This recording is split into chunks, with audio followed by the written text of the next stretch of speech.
जे महत्त्वाचे मुद्दे मांडलेले मी त्यांच्यासाठी आपल्याला ब्रीफ करणार.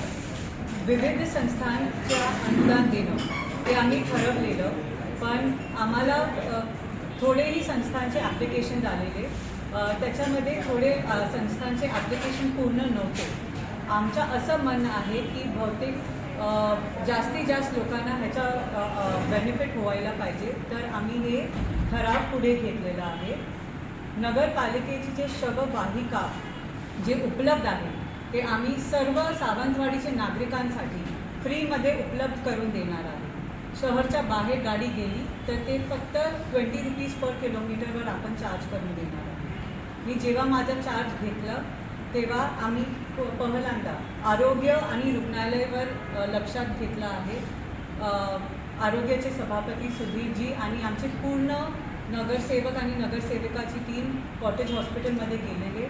आम्ही जेव्हा कॉटेज हॉस्पिटलमध्ये पाहणी केली तेव्हा आम्ही बघितलं की पोस्टमार्टमचं आपलं बिल्डिंग जे आहे ते दुरुस्त आहे, त्याच्या रेनोव्हेशनची गरज आहे. पोस्टमार्टमचे बाहेर बेंचेस नाही आहेत. तर जेव्हा कधीतरी हे घटना होत आहे तर परिवाराला बसायला जागा नाही आहे. लाईट्सची कमी आहे. फ्लड लाईट्स हायमास लाईट्स लागणार आहे. आम्ही लास्ट वीकमध्ये PWD डिपार्टमेंटसोबत रेडकरजी होते, रवी जाधवजी होते, रुपाली जी होते, त्यांच्यासोबत डॉक्टर आयवलेला इथे नगरपालिकामध्ये आम्ही बोलवलं होतं. एक मीटिंग घेतली होती आणि कॉटेज हॉस्पिटलमध्ये जे जे लागणार आहे ते आम्ही सगळं बोलून घेतलं होतं. PWD डिपार्टमेंटनं आम्ही सांगितलं आहे की पोस्टमार्टम बिल्डिंगच्या रेनोव्हेशनसाठी आम्हाला एक नवीन प्रपोजल आणि प्रोजेक्ट द्यावे. आम्ही ते घेऊन पालकमंत्री नितेश राणेजीशी बोलणार आहे आणि आम्हाला नक्की ते माहिती आहे की आम्हाला सहकारी भेटणार.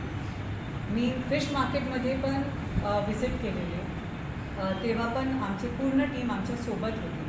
आम्ही बघितलं की फिश मार्केटमध्ये महिलांसाठी बसायला जागा बरोबर नाही आहे. त्यांना उंच खुर्ची लागते. तर फॅब्रिकेशन डिपार्टमेंटशी बोलून आम्ही त्याच्यावर काम करत आहे की आपले महिला बसून विक्री करू शकतात.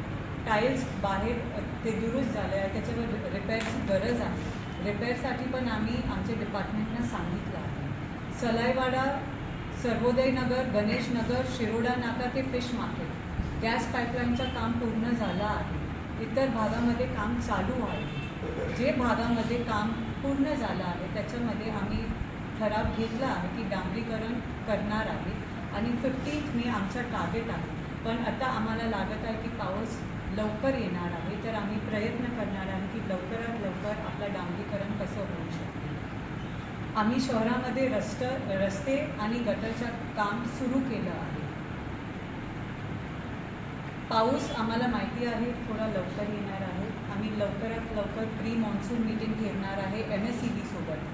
जे झाडांना ट्रिमिंग करावं लागणार की आपली इलेक्ट्रिसिटी ना जाईल ते आम्ही लवकरात लवकर बघणार आहे. आम्हाला माहिती आहे की पाणीचा विषय खूप गंभीर आहे.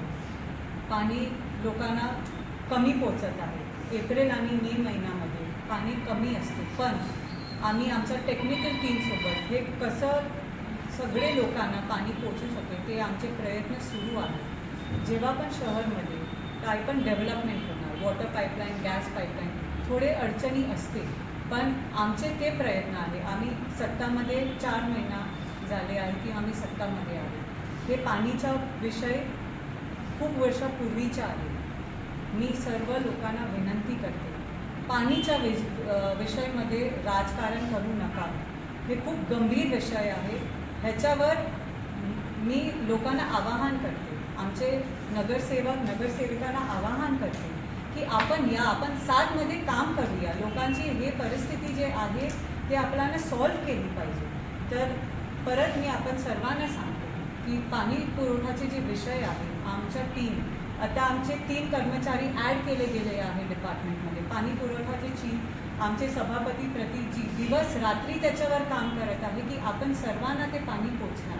जे पण टेक्निकल पॉईंट्स आहे आता प्रतीक आपल्याला ते पण सांगते.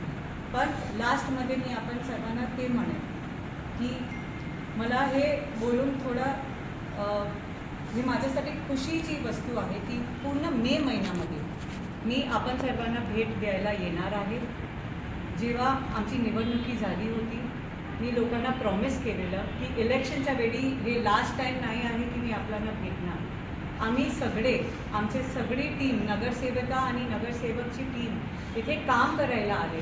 तर मे महिन्यामध्ये एक एक वॉर्ड एक एक दिवस देणार. आपण सर्व तिथे या, आपण बोलूया आपली समस्या काय आहे, आपण आपली समस्या सॉल्व्ह करून आम्ही दाखवूया. थोडा वेळ लागेल पण हळूहळू सावंतवाडीमध्ये जे काही लोकांना पाहिजे ते आम्ही त्यांना देणार. नमस्कार. Konkan live breaking news channel, अचूक बातमी, थेट हल्ला.